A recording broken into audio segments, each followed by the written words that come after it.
there, and there were a bunch of chip bags in a box, and I grabbed my chip bag, and when I grabbed it, it felt odd.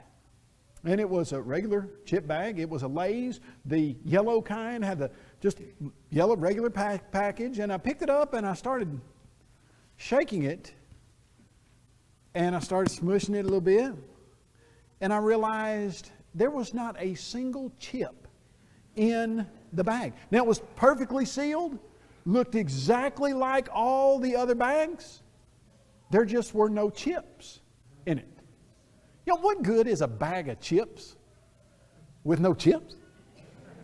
You know, I mean, what is it? It's a bag, isn't it? And that's it. I want you to turn to Jude chapter 1. Of course, there's only one chapter in Jude.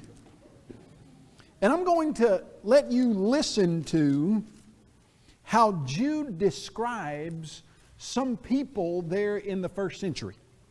In verse 12, he's talking about these people that the church that he's dealing with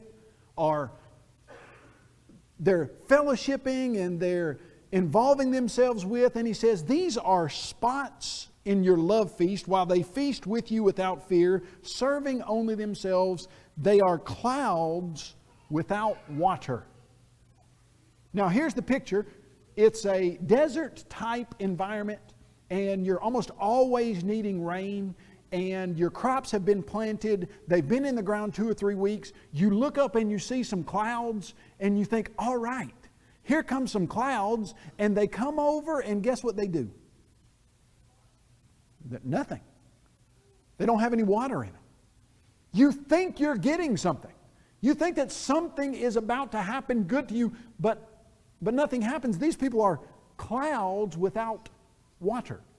And then he describes these people that the church that Jude was discussing were with. He says they are late autumn trees without fruit. All the stuff that is beneficial about a fruit tree, the fruit, they just didn't have any. They're missing the main thing. What about you? If you wear the label Christian, inside do you bear the fruit of a Christian? When you present yourself to the world and they ask you what you are and what you do, and you say, I'm a Christian, in your life, do they see Christianity, or do they see an empty bag that says Christian on the outside, but it's empty on the inside? The question is, what fruit are you bearing? I read an article, it wasn't an article, it was a little ad. It was a little bitty ad in the, I was in the newspaper, I thought it was really funny. It said, super nice Nissan Altima.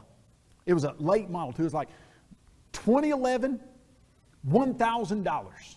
And I thought, oh, nice Altima 20. It said, body is pristine. Said it's got power, everything, just needs engine. And I thought, just needs engine? Well, that's the main part of the car. No wonder you sell it for $1,000, because it doesn't have the main thing. The question to you is, do you have some substance inside your Christianity? Are there some chips in the bag? Does the cloud have water in it? Is there fruit on the tree? And so you ask yourself tonight, I'm calling myself a Christian. Do my fruits show that's what I am? Because you'll remember what Jesus said. He said that by their fruits you will know them. He said no good tree bears bad fruit, and a bad tree doesn't bear good fruit. Every tree is judged by its fruits. And what are your fruits tonight? The invitation of Jesus Christ is always there. He stands with open arms and He says, come to me, all you who labor and are heavy laden, and you will find rest for your souls. Take my yoke on you, for I am meek and lowly of heart. You see, the fact of the matter is, without Jesus, we're all empty bags. Without Jesus, we're all trees without fruit. Without Jesus, we're all cars without engines. But when Christ fills our lives, then we're the salt and the light of the world. Do you need to come and become a Christian this evening by being baptized into Christ and letting Christ be in you? If you are a Christian and you've just been wearing the title, you've just been an empty bag, you haven't been filling your life with the fruits of Christianity, is it time that you get something right in your life? Is it time that you change? Is it time that you respond to your Lord and say, I'm sorry, I'm going to start living for you and bearing fruit? Is there something you need to do to respond to the Lord's invitation as we stand and sing? I hope you will.